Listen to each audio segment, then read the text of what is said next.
ये कहानी आर्यन और उसकी दोस्त नेहा के इर्द गिर्द घूमती है, जो एक सुनसान हवेली के पास से गुजर रहे हैं। रात के 11:30 बजे शहर से बाहर एक सुनसान सड़क, जहां एक पुरानी टूटी फूटी हवेली दिखाई देती है। आर्यन अपनी बाइक धीमी करता है। नेहा पीछे बैठी है। नेहा, मुझे ये रास्ता ठीक नहीं लग रहा।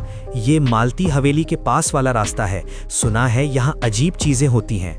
अरे आर्यन, तुम भी बच्चों वाली बातें करते हो। ये सब मनगढ़ंत कहानियां हैं।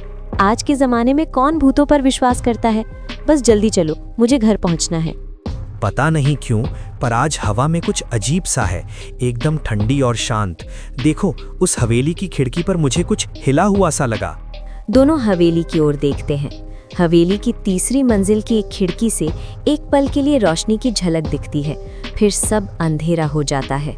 शायद कोई जानवर होगा या हवा से कुछ हिला होगा। चलो, यहाँ रुकना ठीक नहीं है। रात के 11:30 बजे आर्यन बाइक रोकता है। नेहा अपने फोन पर किसी को कॉल करती है, लेकिन नेटवर्क नहीं आता। यार, इस जगह पर नेटवर्क क्यों नहीं आ रहा? मुझे माँ को बताना था कि मैं थोड़ी देर में पहुँचूंगी। ये जगह हमेशा से ऐसी ही रही है। ये हवेली कई सालों से वीरान पड़ी है। कहते हैं कि यहाँ एक परिवार की दर्दनाक मौत हुई थी। तभी दोनों को किसी बूढ़ी औरत की धीमी टूटी फूटी आवाज सुनाई देती है। चले जाओ, यहाँ रुकना खतरा है। कौन है वहाँ? कौन बोल रहा है? दोनों चारों ओर देखते हैं, लेकिन कोई दिखाई नहीं देता। नेहा, चलो यहाँ से, अब ये मजाक नहीं रहा। रात के 11:50।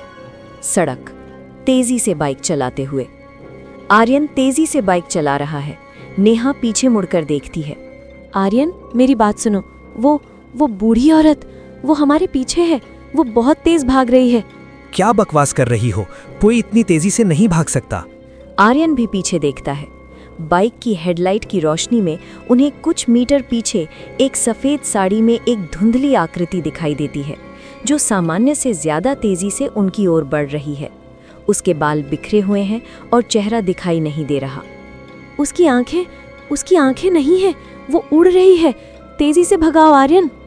आर्यन डर के मारे बाइक की स्पीड और बढ़ा देता है। वे एक मोड़ से गुजरते हैं। रात के 11:55। एक सुनसान जगह, सड़क पर आर्यन और नेहा मोड़ से गुजरते ही बाइक अचानक बंद हो जाती है। बिल्कुल सन्नाटा छा जाता है। क्या हुआ इसे? अब क्यों बंद हो गई? वो आ रही है। मुझे उसकी सांस लेने की आवाज सुनाई दे रही है। वो बिल्कुल पास है। दोनों एकदम डर से जम जाते हैं। तभी बाइक के पीछे से उनके कंधों पर किसी ठंडे सूखे हाथ का स्पर्श होता है। वे पीछे मुड़कर नहीं देख पाते। अब उनके कान के बिल्कुल पास फुसफुसाते हुए, तुम दोनों देर से आए। आर्यन और नेहा दोनों की चीखें रात के सन्नाटे में दब जाती हैं।